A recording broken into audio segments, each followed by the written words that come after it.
La palabra del Señor nos enseña que nadie puede amarnos más de lo que Dios nos ama. Y dice, nadie tiene mayor amor que este, en San Juan 15:13, que uno ponga su vida por sus amigos. ¿Por qué murió Cristo? Yo sé que eso lo hemos escuchado muchas veces, pero ¿cuál fue la razón por la que Cristo murió? San Juan 3:16 nos enseña que de tal manera amó Dios al mundo. O sea que la razón por la cual Cristo murió es por amor, sin importar la condición. Mas Dios muestra su amor para con nosotros, en que siendo pecadores, Cristo murió por nosotros. Cristo no murió por nosotros porque éramos buenos. Por el contrario, Él muere por nosotros porque estábamos en una condición de ceguera, una condición de engaño, donde pensábamos que nosotros controlábamos nuestra vida, pero era una mentira. Estábamos llenos de pensamientos, de temores, de argumentos que nos autodestruían. Y esos argumentos, pensamientos están ligados al pecado. El pecado es algo que daña nuestro corazón. El pecado es algo que daña nuestra vida y vamos dañando a otros. Para yo entender el amor de Dios, tengo que recibir la revelación de que soy pecador, de que en mí hay cosas que son contrarias a la voluntad de Dios, que yo he hecho cosas que son contrarias a los mandamientos de Dios. Y como hemos dicho muchas veces, quizás tú dirás, yo soy bueno, yo no le hago daño a nadie, yo trato de hacer lo correcto. Es más, me considero buena persona porque uno se considera buena persona antes de llegar a Cristo. Pero el punto de inflexión es que al que hemos ofendido y hemos dañado es a Dios. Y hay personas que dicen, ¿y a mí qué me importa lo que Dios opine? O a Dios qué le importa lo que yo haga con mi vida. Es que sí importa, ¿sabes por qué? Porque Él nos creó. Él es nuestro creador. Y cuando yo hago algo y yo creo algo, ese algo que yo hago, yo creo es con un objetivo. Dios nos creó con un objetivo. A cada hombre y cada persona aquí en la tierra, todo aquel que viene a la existencia, viene con un plan y un propósito de Dios. Dios no crea las cosas de la nada. Él a todos nos creó con un objetivo y un propósito. Y por eso estableció unos mandamientos diciendo, si tú haces conforme a lo que yo te digo, ese plan y esa razón por la cual tú naciste se va a cumplir en tu vida. Las personas hoy en día están en crisis de identidad. No saben quiénes son, no saben para dónde van. Hay personas que desean quitarse la vida porque dicen la vida no tiene sentido. ¿Yo para qué nací? ¿Y sabe por qué el ser humano se hace todas esas preguntas? Porque esas respuestas están en Dios. Dios a cada persona nos creó con un plan y un propósito de vida. Lo que pasa es que al estar nosotros alejados de Dios, nosotros mismos vamos buscando nuestro plan de vida, nuestro propósito de vida. Yo quiero ser ingeniero, yo quiero ser arquitecto, a mí no me gusta estudiar. O sea, vamos tomando decisiones y vamos formando nosotros nuestra propia vida sin aquel que nos creó. Lo típico que hacemos todos, compramos algo y todos los productos por ley tienen que venir con manual. ¿Cuánto no leemos el manual? No nos leemos el manual. Si para una cosa material, el creador de ese ordenador, de ese móvil, de lo que sea, le piden que explique cómo debe funcionar eso que fue creado, lo mismo sucede con Dios y nosotros. Él es nuestro creador y la Biblia es nuestro manual de vida. Dios nos creó y así como se crea un móvil y viene el librito que nadie lee, empezamos a encenderlo, yo ya lo sé, yo he tenido muchos móviles, yo sé cómo funciona eso, compramos un microondas, yo ya sé, todo lo que compremos viene con un manual donde su creador explica cómo debe funcionar correctamente eso. lo leemos muy pocos. Nos da pereza leer el manual. Nos da pereza leer el manual y explícame cómo se hace esto. Y vamos pasando aquí, pasándole al otro. Ay, es que esa máquina. Entonces, ahora como están los youtubers, entonces cogemos y buscamos un youtuber que nos diga cómo hacer funcionar eso, porque queremos todo rápido. Porque, uy, no, qué pereza leerme el manual. Qué pereza leerme todo eso. Es más, hay gente que hasta lo tira a la basura. No se lee el manual. Literalmente no se lee. Entonces, si Dios nos creó para ser felices, Dios creó al hombre y a la mujer para habitar en esta tierra, tener autoridad, sojuzgarla, disfrutarla. Dios, cada persona que viene a la vida, lo crea para que disfrute y cumpla el propósito para el cual fue creado. Pero si yo estoy separado de mi creador, ¿cómo yo voy a saber cuál es el propósito de mi vida? No lo sé. Y voy tomando muchas decisiones y me voy golpeando con la vida.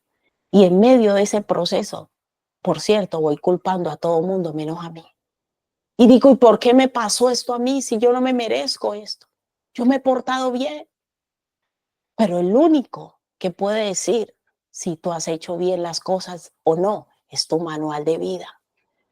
El ser humano no ha querido aceptar que es un ser creado y que el único que sabe cómo puede funcionar correctamente nuestra vida es nuestro creador.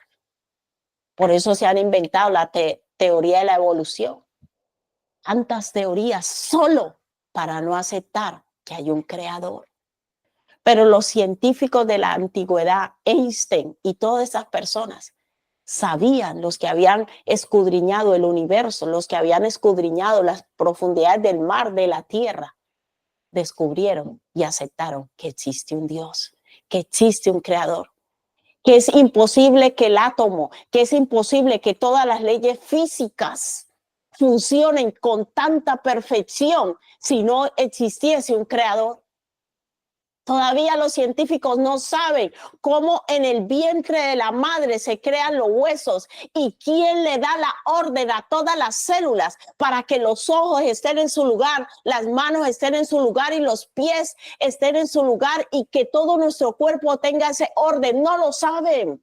Porque el cuerpo de nosotros son miles y millones de células y se van formando en el vientre de la madre y dicen los investigadores, los científicos, que hay alguien que le da la orden a las células para que se organicen con la perfección, para que un niño no nazca con un brazo aquí y una pierna al lado, una pierna aquí, un ojo aquí y el otro ojo en la espalda. Porque son miles y millones de células que van formando el cuerpo del ser humano y hace que tengamos a un hueso dentro. Yo me acuerdo cuando estaba embarazada de mi primer hijo, me pasaron ese vídeo y en el vídeo lo decía. No se sabe quién le da la orden para que nosotros tengamos la perfección que tenemos. Es tiempo de abrir los ojos y darle la gloria a Dios como nuestro creador. Porque si yo reconozco que soy un ser creado, yo tengo que entender que hay alguien que sabe cómo funciono. ¿Sabe por qué niegan tanto la existencia de Dios? ¿Y saben por qué el ser humano no quiere aceptar que es un ser creado? Porque tendría que aceptar que Dios tiene la razón de cómo debemos vivir. Tú no le puedes quitar la autoría a alguien y decir, este es el creador de los coches Ford, este es el creador de los coches Ferrari. Ay, sí, yo reconozco que este hizo un Ferrari. Y tú decirle, no, es que no me interesa tu opinión de cómo funciona el Ferrari. No lo puedes hacer. Por eso el ser humano se ha empeñado en decir, Dios no existe y nosotros nos creamos solitos. Porque si yo acepto que Dios existe y que Dios es mi creador, tengo que reconocer que Él sabe cómo debe funcionar mi vida y que un día yo tendré que darle cuenta de qué hice con mi vida.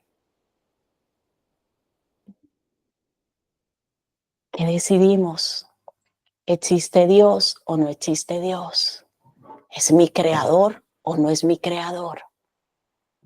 Si Dios es nuestro creador, nosotros tenemos que aceptar que Él dejó un manual de vida que se llama la Biblia. Y en esa Biblia, en ese manual de vida, dice que lo que el ser humano más necesita para funcionar en la vida es el amor. No es el dinero, no es el sexo, no son las casas que posea, no, es el amor. Es la base más importante que necesita el ser humano para crecer en un entorno saludable, para tener una mente sana. Hoy en día existen más enfermedades mentales como nunca antes en la historia de la humanidad. Existen más enfermedades mentales que físicas. Lo terrible de esto es que las enfermedades mentales son de carácter espiritual. Porque Dios nos creó seres tripartitos, espíritu, alma y cuerpo. Dios divide nuestro ser. Entonces el ser humano tiene capacidad de controlar, escúchame bien, lo físico, lo material, pero lo espiritual solo lo puede controlar el que nos creó espirituales. No, tengo nervios, tengo ansiedad. Vaya, tome diazepam. No, la diazepam no sirve para eso. Eso es algo emocional. El sistema nervioso va ligado a nuestras emociones. Más del 80% de las enfermedades del ser humano viene de su sistema nervioso, de sus nervios, pero eso no es físico.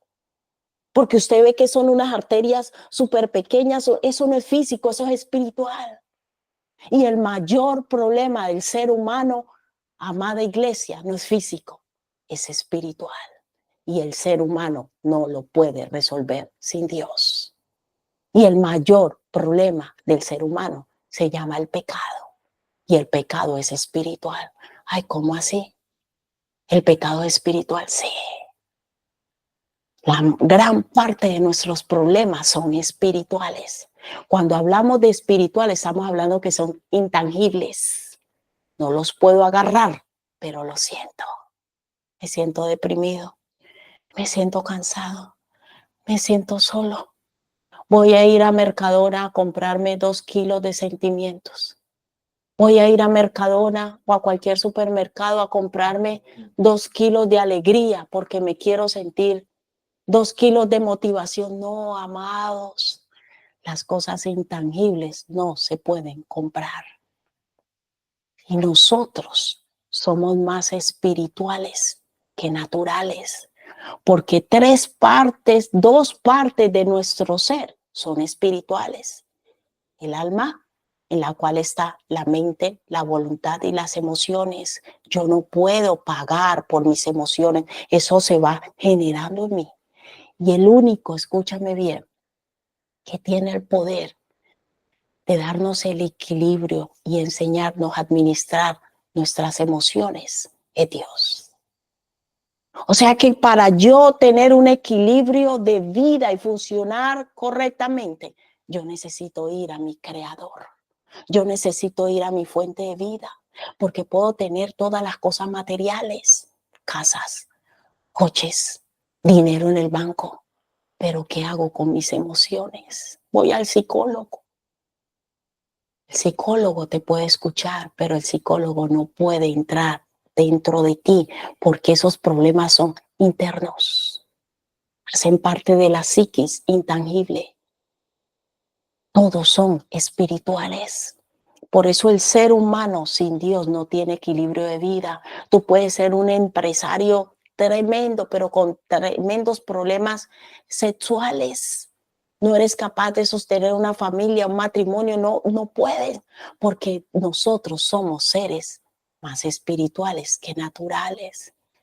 Nuestro cuerpo es la parte que nos comunica con el medio ambiente, es la parte visible, pero nosotros en verdad somos lo que tenemos en nuestra mente.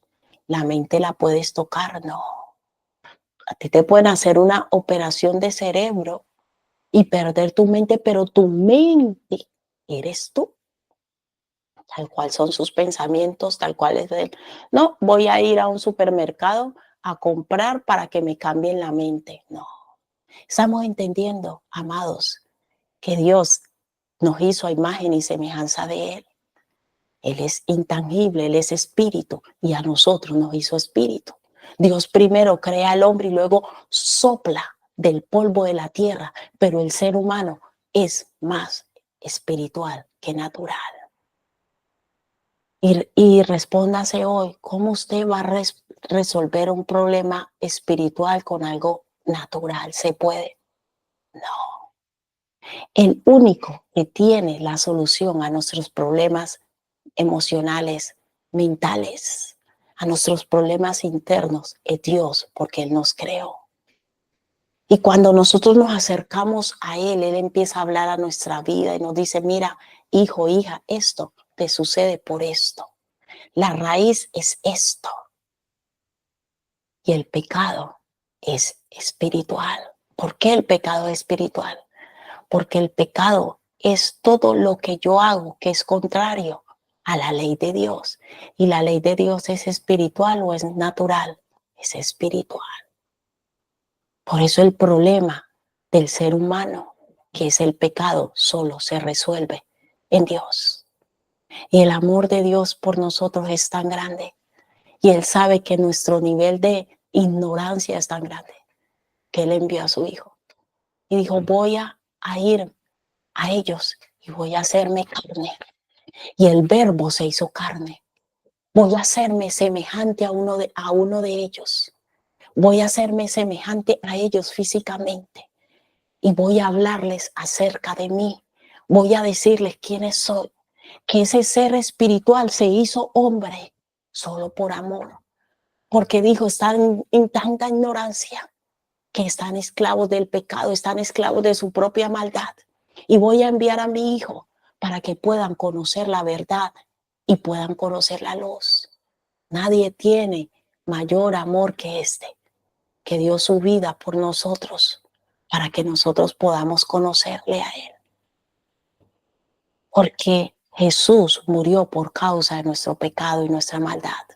Porque la ley espiritual de Dios establece que la paga del pecado es la muerte. Por eso Jesús tuvo que morir en la cruz. Vamos a Romanos 5 del 7 al 10, por favor.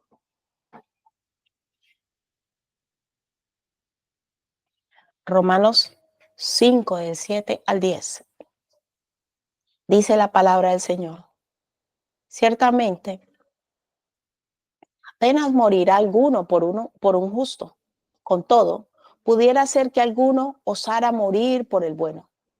Mas Dios muestra su amor para con nosotros, en que siendo aún pecadores, en que violando aún su ley, en que teniendo serios problemas emocionales, espirituales, haciendo cosas donde nos dañamos y nos destruimos los unos a los otros, Cristo murió por nosotros.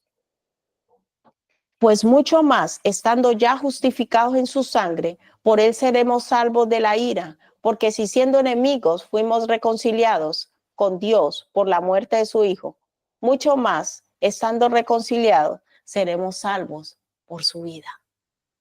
Por eso yo no puedo mirar a Dios como un Dios de condenación. Porque si siendo yo, estando en una condición de pecado y de ignorancia, Él muere por mí para venir a salvarme, a rescatarme, cuánto más cuando yo me acerco a Él, cuando yo decido aceptar ese llamado de Él para mi vida, cuánto más yo tengo que confiar y creer en su amor por mí. Es necesario, amada iglesia, que empecemos a creer en el amor de Dios por nosotros. Que empecemos a confiar y a decirle, Señor, tú me amas. Y tus planes para mí son de bien y no de mal, porque tú moriste en esa cruz por mí para venir a rescatarme de una condición pecaminosa, de una condición de ignorancia, de una condición de enfermedad, de una condición de esclavitud. Dios no viene a nosotros porque estábamos bien, Él viene a nosotros estando mal. Y aquí dice el texto, y si estando mal vino a rescatarnos, ¿cuánto más estando cerca? Si tú has decidido entregarle tu vida a Cristo, solo te esperan cosas buenas. Hoy el Señor nos está invitando, iglesia, a que abramos nuestro corazón y decidamos confiar en Él, en sus planes de bien y no de mal para con nosotros. Dios decidió amarnos. Dios decidió entregar su vida por amor a ti, por amor a mí, para transformar nuestra vida. Por eso no se concibe decir que yo he entregado a mi vida a Cristo y permanezco en la misma condición. Tiene que producirse una transformación porque es un cambio de muerte a vida, de esclavitud a libertad, de miseria a abundancia. Lo que Cristo vino a traer a la humanidad es una transformación total de vida, una restauración, porque estábamos en una condición de esclavitud y de maldad a causa del pecado. Pero esto tiene que venir por revelación de Dios. Por eso yo necesito, Señor, quita el velo de mis ojos, porque hay personas que quieren conocer a Dios desde su sabiduría humana, desde su argumentación humana, y toda la ley de Dios y la verdad de Dios es espiritual. Entonces yo necesito entrar a una dimensión espiritual. Yo necesito entrar a esa verdad de dimensión eterna que es desconocida para mí. Personas que quieren razonar a Dios, es que eso a mí no me cuadra, no te puede cuadrar porque es una dimensión que no conocemos y es la dimensión del Espíritu de Dios.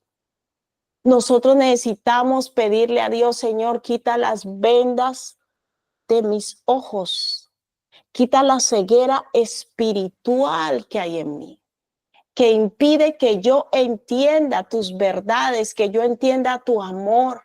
Es una ceguera que hay en los seres humanos. Segunda de Corintios 4:4 dice, en los cuales el Dios de este siglo cegó el entendimiento de los incrédulos para que no les resplandezca la luz del evangelio. Entonces el enemigo mantiene a la gente en la misma esclavitud, tratando de solucionar problemas espirituales con cosas físicas. Entonces las personas van al psicólogo y al psiquiatra y los mantienen esclavos de medicamentos, tratando de corregir un problema espiritual con algo físico. No se puede, acomodando lo espiritual a lo espiritual y lo natural a lo natural. Cuando Jesucristo viene aquí a la tierra, Él viene a revelarnos el reino de Dios, un reino que no pertenece a este mundo, un reino que es un reino espiritual.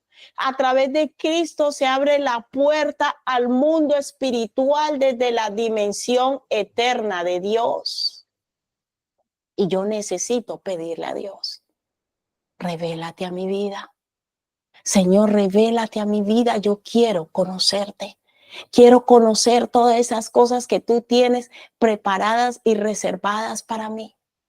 Revélame tu amor, revélame tu perdón, revélame tu gracia, revélame tu misericordia. Nada de estas cosas yo la voy a entender con una mente natural, porque lo natural va en lo natural y lo espiritual va en lo espiritual.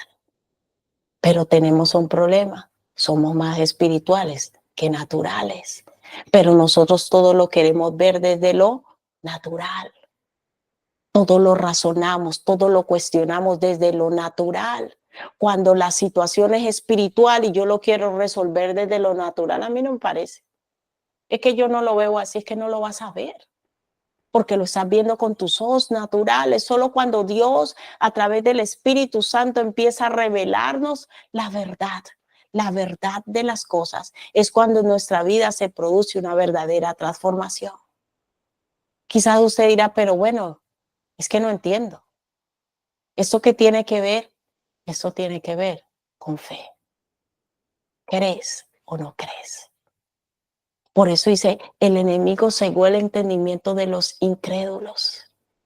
Hay personas que dicen, a mí me cuesta creer que eso sea verdad. Y por eso un hombre le dijo a Jesús, ayuda a mi incredulidad. Porque en el reino de Dios todo es a través de la fe, como nos hablaba el Espíritu Santo el miércoles. ¿Tú crees o no crees? Si tú no crees, te vas a quedar toda la vida razonando. las enseñanzas de Dios, la palabra. Es que yo no, es que yo no, yo eso no lo creo. Y Dios todo lo confinó a la fe. Por eso Él dice que tenemos que volver a ser como niños. ¿Por qué? Porque los niños todo lo creen. Dios estableció que solo a través de la fe nosotros íbamos a tener acceso a todas estas verdades, a este reino espiritual y a las buenas nuevas de salvación. Si yo no creo, jamás voy a creer que Dios me ama. Todo es a través de la fe. Vamos a San Juan 3 del 16 al 19. San Juan 3 del 16 al 19. Dice la palabra del Señor. Porque de tal manera amó Dios al mundo, que ha dado a su Hijo unigénito, para que todo aquel que en Él cree no se pierda, mas tenga vida eterna. Porque no envió Dios a su Hijo al mundo para condenar al mundo. O sea, Dios no mandó a su Hijo para que el mundo sea condenado. No voy a castigar a este por sus pecados, voy a mandarle esta enfermedad, voy a quitarle el trabajo, voy a hacer que se accidente. Hay gente que siempre que le pasa algo malo piensa que Dios lo está castigando. Una mentira como una casa. A ver, si Dios no existe, entonces ¿cómo te puede castigar alguien que no existe? Entonces, ¿existe Dios o no existe Dios? Es que esto es serio. Porque para unas cosas Dios no existe, pero para echarle la culpa a Dios, Dios sí existe. Entonces, ¿existe Dios o no existe Dios? Porque las personas no quieren aceptar la existencia de Dios porque eso nos va a confrontar con nuestra verdad, con nuestra propia realidad de vida. La pregunta es, ¿tú crees que Dios existe o no? ¿Tú crees que Dios es real o no? Porque si no existe, no le puedes echar la culpa de lo que te sucede. Él no es culpable, no existe. Alguien que no existe no puede tener culpa de nada. ¿Es así o no? Pero si Dios existe, entonces necesitas creer esta verdad. Necesitas creer su palabra. El Señor me decía, hay personas que no creen la palabra, la leen, pero no la creen. Entonces, cuando yo leo la palabra, pero no la creo, yo soy una persona que vivo sujeto a mis emociones y a mis sentimientos, a mis emociones y sentimientos. Pero Dios que nos está llamando, iglesia, a creer la palabra de Dios. ¿Por qué es tan importante creer la palabra de Dios? Porque creer la palabra de Dios es creer en el Hijo de Dios. Si yo creo que Dios existe, si yo creo que Dios envió a su Hijo a morir en la cruz por mis pecados, yo tengo que creer las palabras que Jesús dijo y tengo que empezar a vivir en ellas. Hermanos, no permitamos que nuestros sentimientos y lo que vemos nos siga gobernando. Yo necesito tomar la decisión que a mí me gobierne la palabra de Dios, porque eso es lo que me va a llevar a vivir en otra dimensión, en la dimensión del espíritu. La dimensión del espíritu es la palabra de Dios.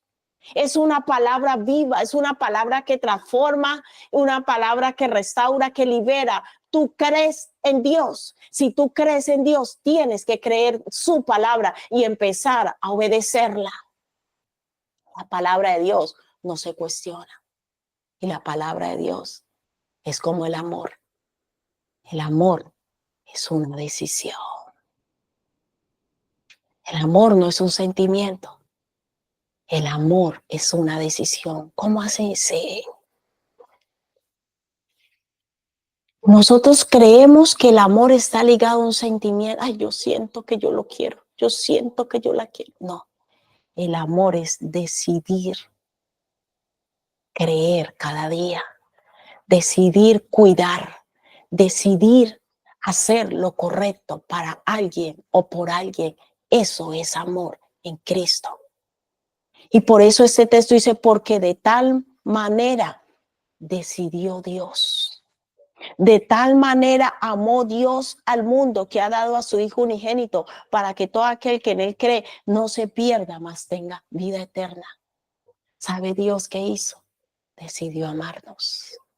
Él escogió dar su vida por nosotros. El amor es una decisión. Y Dios quiere que nosotros aprendamos a amar como Él ama. Porque de tal manera amó Dios al mundo que decidió, de tal manera decidió Dios que su amor por el mundo era tan grande que dio a su Hijo para que todo aquel que en Él cree. ¿Tú crees la palabra de Dios? ¿Tú crees la palabra de Dios? Si creemos la palabra de Dios, necesitamos ponerla en práctica. Amada iglesia, no se trata de decir yo creo en Dios. La palabra de Dios dice que aún los demonios creen. Satanás cree que Dios existe, pero no se sujeta a Dios. Es tiempo de empezar a vivir un evangelio en donde yo hago mía la palabra de Dios y empiezo a obedecerla y a ponerla en práctica en mi vida. No me dejo gobernar por los sentimientos.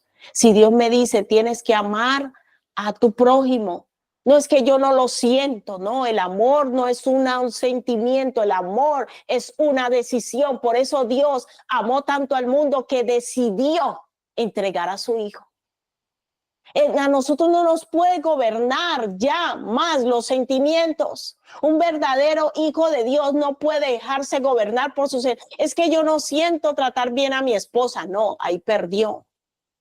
Si la palabra de Dios dice, trátala con amor, trátala con amor. Es que yo no siento respetar a mi esposo. Es que yo no siento, yo lo veo como tan lento, yo lo veo. No, es que no nos pueden gobernar más los sentimientos. Nos tiene que empezar a gobernar la palabra. Señor, tu palabra dice que yo debo respetar a mi esposo y yo decido empezar a respetarlo. ¿Por qué? Porque tu palabra lo dice. Dios no quiere crear de nosotros hijos inmaduros que vivimos por los sentimientos igual que los que no creen en Dios. Dios quiere que seamos hijos conscientes de que nuestras decisiones tienen consecuencias. Y el amor va ligado a la decisión, amados. El amor no va ligado a un sentimiento. Entonces, si yo creo que Dios me ama, porque de tal manera amó Dios al mundo, para que todo aquel que cree, si yo creo que Dios me ama, yo tengo que empezar a decidir, tengo que empezar a tomar decisiones que vayan en línea con su palabra y sus mandamientos. Basta ya de estar diciendo yo creo en Dios, pero hago las cosas como yo las siento, como a mí me parece. Es tiempo, iglesia, de empezar a creer la palabra, porque no envió Dios a su Hijo al mundo para condenar al mundo, sino para que el mundo sea salvo por él. El que cree en él no es condenado. ¿Cuántos creemos en Jesús? Si tú crees en Jesús, dile al del lado, no eres condenado. De nada, no hay condenación para los que creemos en Cristo. Romanos 8 también lo dice. Ninguna condenación hay para los que están en Cristo Jesús. O sea, es que si tú has estado viviendo una situación y piensas que es castigo de Dios, cancela eso de tu mente. Porque Jesús no vino a condenar al mundo. Dice, porque no ha venido a condenar, porque no. Dice, el que cree en él no es condenado, pero el que no cree ya ha sido condenado. ¿Cómo así? Sí. Porque no ha creído en el nombre del unigénito Hijo de Dios. Y esta es la condenación. ¿Cuál es la condenación? Que al yo no creer en Dios, no decidir poner por obra sus mandamientos, esa es mi propia condenación, pero me la busco yo por la decisión que he tomado. Yo decido si creo o no la palabra. Yo decido, nadie puede creer por mí, nadie me puede obligar a creer. ¿Cuántos años llevas sentado en esa silla todavía dudando de la palabra de Dios y de lo que Dios dice, argumentando la palabra de Dios? No has creído. El que cree coge la palabra y la pone por obra. No me dejo gobernar por mis sentimientos. ¿Cuántos dicen yo no me voy a dejar gobernar más por mis sentimientos? Me va a gobernar la palabra de Dios. Y esos son los hombres y mujeres de fe que empezamos a avanzar y a crecer conforme al diseño y a la voluntad de Dios. Cuando yo decido creer esa palabra, me libero de toda condenación. Y aquí dice, y esa es la condenación, que la luz vino al mundo. Los hombres amaron, o sea, decidieron. Amar es decidir. Amar es escoger. ¿Qué escoges tú? Seguir llevando tu vida conforme a tus sentimientos, conforme a lo que tú ves o conforme a lo que dice la palabra de Dios. Mira, cuando nosotros empezamos a creer la palabra y a vivirla, cosas poderosas empiezan a suceder en nuestras vidas. Allí es que se producen los cambios genuinos, allí es que se producen las transformaciones y empezamos a decir, Señor, yo no ando por vista, sino por fe. Yo no ando conforme a mis sentimientos, sino conforme a lo que tu palabra dice. Y esa es la condenación, que la luz vino al mundo, pero los hombres amaron, escogieron más las tinieblas que la luz porque sus obras eran malas. Cuando yo quiero lo bueno, yo escojo lo bueno. Cuando yo quiero hacer lo malo, yo escojo lo malo. Escoges hoy. Vas a seguir en las mismas, razonando la palabra de Dios. No, es que yo no siento hacer eso. Es que yo no sé, yo es que si mi corazón no siente, yo no hago eso. No, ahí se va a quedar, se lo digo, ahí se va a quedar su fe. Usted no va a avanzar en la vida cristiana. La vida de fe es una vida en donde yo no me dejo gobernar por los sentimientos, por lo que veo, por lo que siento, por lo que a mí me parece, por lo que mi mente me dice, por lo que el engañoso me habla. Ay, es que mi corazón siente esto, es que yo siento. No, hermano, se acabó ese evangelio. Nos vamos a mover conforme la palabra de Dios. Y yo le voy a demostrar a Dios que yo creo en Él y en su palabra. Señor, tu palabra dice esto, yo tengo que respetar a mi esposo, decido tomar la decisión de respetar a mi esposo y allí es que el Espíritu Santo viene y nos da esa fortaleza para vencer sobre el pecado, porque el pecado es el que nos esclaviza y no nos deja avanzar ni lograr lo que Dios tiene para nosotros. Pero cuando yo empiezo a tomar decisiones conforme a la palabra de Dios, estamos entendiendo, iglesia. Cuando yo empiezo a permitir que la palabra de Dios me gobierne, Señor, mis sentimientos me dicen que le insulte, pero tu palabra dice que le hable con amor. ¿Yo qué voy a hacer? Voy a hablar con amor. Es tiempo de morir a tanto sentimentalismo y caminar hacia la madurez. Y la madurez me lleva a creer la palabra de Dios y vivirla y ponerla por obra.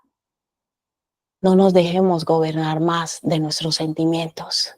No nos dejemos gobernar más de nuestras argumentaciones, de lo que a mí me parece. Señor, voy a someterme a tu palabra. Voy a creerla y voy a vivir y voy a decidir. El Señor nos está hablando mucho, iglesia, de la elección. Dios eligió enviar a su Hijo para salvarnos. ¿Tú qué eliges hoy? Eliges. Dios nos decía en estos días, pongo delante de ti la vida y la muerte. El Señor pone delante de nosotros la salvación y la condenación. El Señor pone delante de nosotros una vida de abundancia o una vida de miseria. Todo depende de lo que yo decida creer. ¿Te vas a quedar toda la vida dudando de Dios? ¿Será que Dios me ama?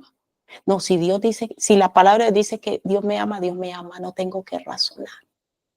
Es que yo no lo siento. No, esto no se trata de sentimientos, esto se trata de verdades. Y la verdad es Cristo y Cristo es la palabra, el verbo hecho carne. Y si Dios dice que Él me ama, Él me ama. Señor, tú dices que me amas. Si Dios dice que nos perdona, somos perdonados. Es que yo me siento culpable. No, ya eres perdonado. ¿Por qué? Porque Dios lo dice. Y nosotros tenemos que aprender, amada iglesia, a entender que Dios no se mueve por sentimientos. Dios se mueve por planes y propósitos eternos. Y hoy vamos a leer un texto que a todos nos gusta mucho. A todos. Yo creo que no hay una persona que no le guste ese texto. Jeremías 29:11. Por favor, vamos a Jeremías capítulo 29 para que entendamos la profundidad de lo que el Espíritu Santo nos quiere hablar hoy. Jeremías 29:11.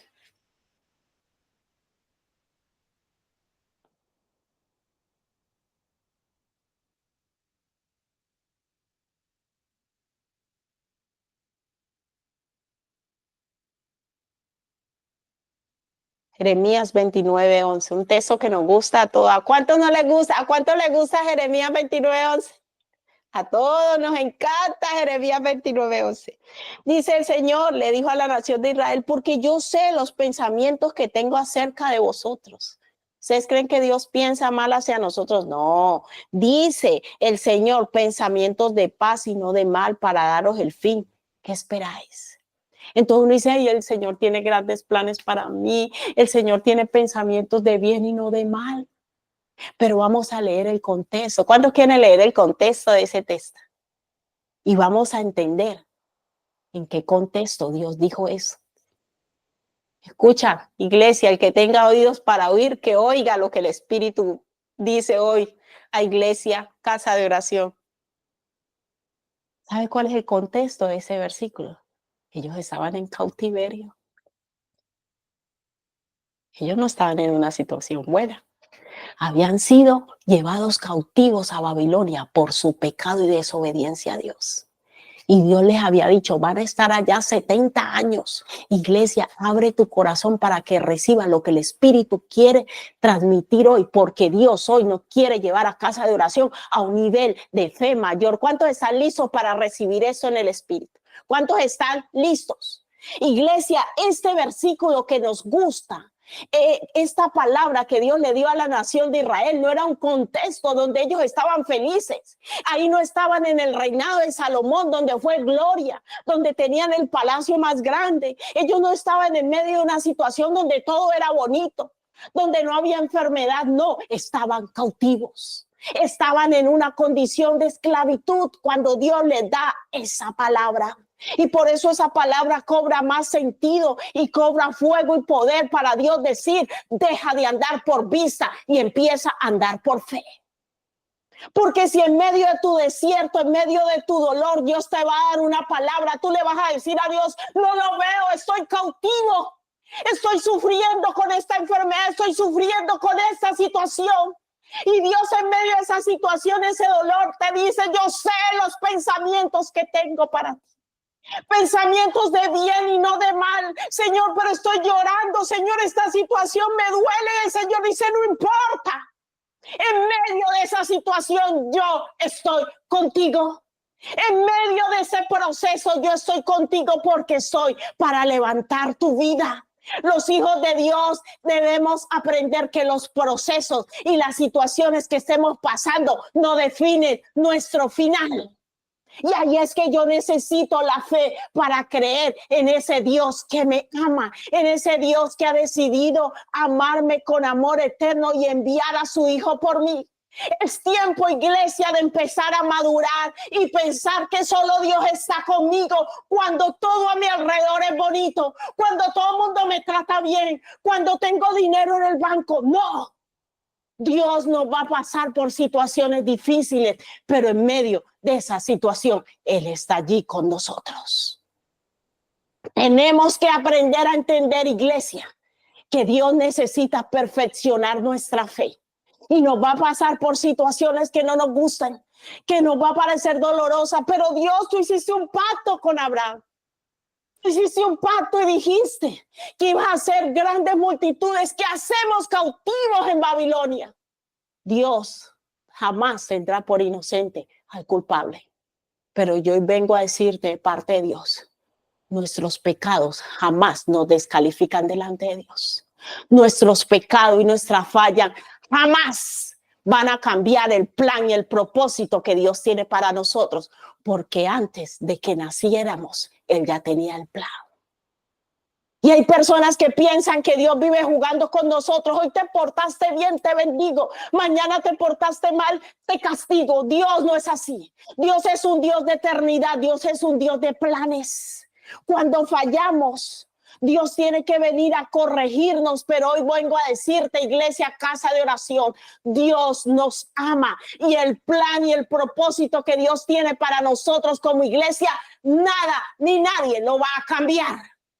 Porque Él lo determinó. Esta iglesia nace con un plan y un propósito eterno de Dios.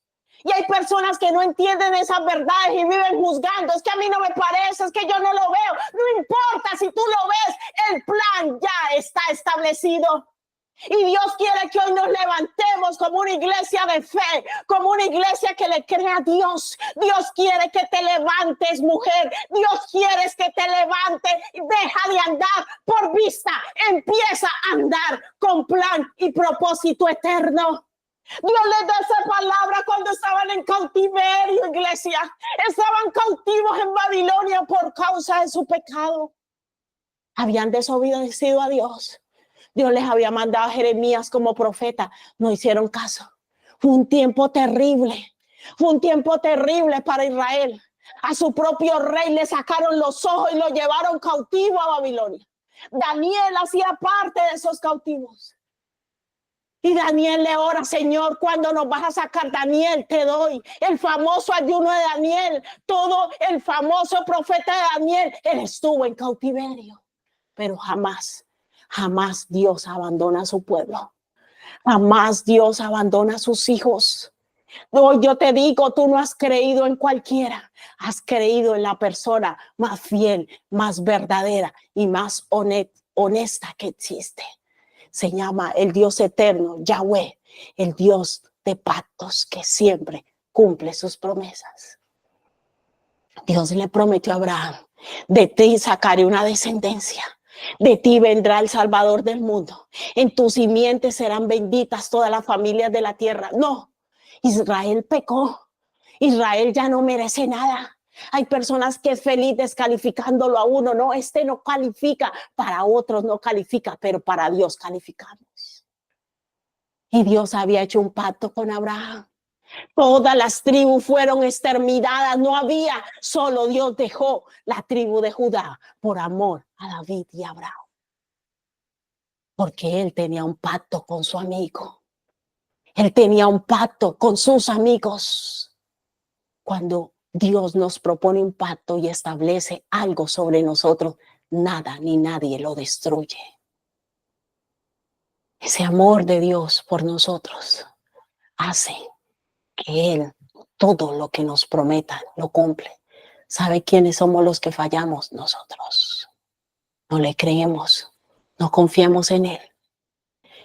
Vamos a Jeremías, desde el 29 el versículo 1. Dice, estas son las palabras de la carta que el profeta Jeremías envió de Jerusalén a los ancianos que habían quedado, de los que fueron transportados, y a los sacerdotes y a los profetas y a todo el pueblo que Nabucodonosor llevó cautivo de Jerusalén a Babilonia. Estaban cautivos. Estaban cautivos bajo el imperio babilónico, pero el Señor les dijo, yo no me he olvidado. Yo sé los pensamientos. Yo no sé qué situación estás pasando hoy, en qué estás sufriendo, pero hoy Dios te dice, yo no me he olvidado. Yo tengo claro lo que voy a hacer contigo y a través de ti. Por eso no debemos abandonar los procesos. Por eso cuando estamos en situaciones difíciles, no es que yo dejo esto tirado, no vuelvo a la iglesia, no vuelvo aquí, no. Sigo firme con mi Padre porque yo sé que Él tiene planes de bien y no de mal para mí. Yo sé en quién he creído. Y hoy Dios nos está retando diciendo en quién está puesta tu confianza. Vamos a confiar en las circunstancias. Vamos a confiar en lo que vemos, en lo que sentimos. Dios nos está llamando a confiar en Él. Esas son las palabras de la carta que el profeta Jeremías envió de Jerusalén a los ancianos que habían quedado, de los que fueron transportados, y a los sacerdotes y profetas, y a todo el pueblo que Nabucodonosor llevó cautivo de Jerusalén a Babilonia. Después que salió el rey Jeconías, la reina del palacio, los príncipes de Judá y de Jerusalén, los artífices y los ingenieros de Jerusalén, por mano de Eleazar, hijo de Safán, y de Gemarías, hijo de Hilcías, a quienes envió Sedequías, rey de Judá, a Babilonia, a Nabucodonosor, rey de Babilonia, y decía, ¿esa es qué? La carta. ¿Qué decía esa carta? Versículo 4. Así dice el Señor de los ejércitos, Dios de Israel, a todos los de la cautividad que hice transportar de Jerusalén a Babilonia. Ay, Señor, ¿cómo tú me haces esto si tú me amas? Yo no tengo por qué pasar por este proceso. Ellos tenían que pasar porque Dios les habló y ellos no obedecieron. Dios no tiene por inocente al culpable. Dios permite que pasemos procesos difíciles, dolorosos, pero yo te digo, en medio de ese proceso, Dios está con nosotros y sus planes de bien no cambian. No pienses que estás pasando por ese proceso porque Dios sea malo y te esté castigando. Por eso se llama la palabra proceso. No es tu final. Hace parte, pero no es tu final. El final de la nación de Israel no era quedarse cautivo en Babilonia. Hacía parte del proceso por causa de la desobediencia a Dios, pero no era su final. Y le dice el Señor, edificad casas y habitadlas y plantad huertos y comed del fruto de ellas. Ay, ¿cómo así? Yo estoy aquí cautivo. Yo ya no, en medio de la cautividad vas a dar fruto. En medio de esa situación que está pasando, Dios te va a bendecir y te va a ayudar a salir adelante. Dice versículo 6, casaos y engendrad hijos e hijas, dad mujeres a vuestros hijos y dad maridos a vuestras hijas, para que tengan hijos e hijas y multiplicaos allí y no os disminuyáis. ¿Qué le está diciendo el Señor? Aunque estés pasando por esa situación, ustedes siguen siendo mis hijos y vas a dar fruto. Aunque estés pasando por esa situación, vas a dar fruto. Versículo 7, y procurad la paz de la ciudad a la cual os hice transportar. ¿Quién los hizo pasar por ese proceso? Dios. ¿Por qué? Porque lo necesitan. Y rogad por ella al Señor, porque en su paz tendréis vosotros paz. Porque así ha dicho el Señor de los ejércitos, Dios de Israel. No os engañen vuestros profetas que están entre vosotros, ni vuestros adivinos, ni atendáis a los sueños que soñáis. Porque falsamente os profetizan ellos en mi nombre. No los envié, ha dicho el Señor. Tenga cuidado en medio de su proceso. ¿Quién le dice cosas? Ay, usted no merece esa situación. Y usted cómo sirve en la iglesia, y usted cómo es entregado, y Dios, ay, no, usted no merece esa situación. Ay, no, yo no, yo por eso es que no me meto allá. Porque mire, usted es que tantas horas metido en esa iglesia, tanto que ora y ayuna, y vea, esos falsos profetas que llegan por ahí, mata fe, como digo yo, esos amigos de Jot, en vez de fortalecerlo a uno en la fe, empiezan a denigrar. No escucha a todo el mundo. Aprenda a quien escucha en medio de su proceso. Dice, porque falsamente os profetizan ellos en mi nombre, no los envié, ha dicho el Señor, porque así dice el Señor, cuando en Babilonia se cumplan los 70 años, yo os visitaré y despertaré sobre vosotros mi buena palabra para haceros volver a este lugar. ¿Por qué? Porque yo sé los pensamientos que tengo acerca de vosotros, dice el Señor, pensamientos de paz y no de mal, para daros el fin de que esperáis. Entonces me invocaréis y vendréis y oraréis a mí, y yo os oiré y me buscaréis y me hallaréis, porque me buscaréis de todo vuestro corazón. El Señor siempre está con los brazos abiertos para escuchar nuestras oraciones. Y Él con su Santo Espíritu nos va guiando a toda verdad. Él con su Santo Espíritu nos va levantando. Y seré, versículo 14, y seré hallado por vosotros, dice el Señor, y haré volver vuestra cautividad, y os reuniré de todas las naciones y de todos los lugares a donde os arrojé, dice el Señor, y os haré volver al lugar donde os hice llevar. Procesos en nuestra vida. Ellos fueron libres del imperio babilónico a través de Ciro el persa, que derrotó al rey Nabucodonosor. Y Dios mismo lo llamaba a Ciro mi pastor. Y cuando él subió de rey, el mismo Dios obró en el corazón de Ciro y le dijo, libértalos, libértalos. Y ellos fueron y reconstruyeron. Y por eso la nación de Israel sigue hasta el día de hoy en pie, porque el Dios de ellos es el Dios de Israel. El Dios de ellos es el Dios de Israel. Aunque ande por valle de sombra de muerte, no temeré mal alguno, porque Dios está conmigo. ¿Quién es tu Dios? ¿Quién es tu Dios? Porque ellos, así dice el Señor, el Dios de Israel, ¿Qué tal si pones tu nombre allí? Así dice el Señor, el Dios de Marta. Así dice el Señor, el Dios de Alexandra. Así dice el Señor, ¿quién es tu Dios? Hermanos, no estamos jugando a la iglesia. Esto se trata en quien creo. Y si pongo en Dios mi confianza, si yo en verdad he creído en el Dios eterno, no debo temer mal alguno, porque en que esté pasando por un proceso difícil, a mí me espera la bendición y la victoria. Si Dios, el Dios eterno es tu Dios, no debes temer, no debes temer, te va a ir bien y tú vas a salir de esta situación y vas a ser bendecido y prosperado. La pregunta es, ¿en quién crees?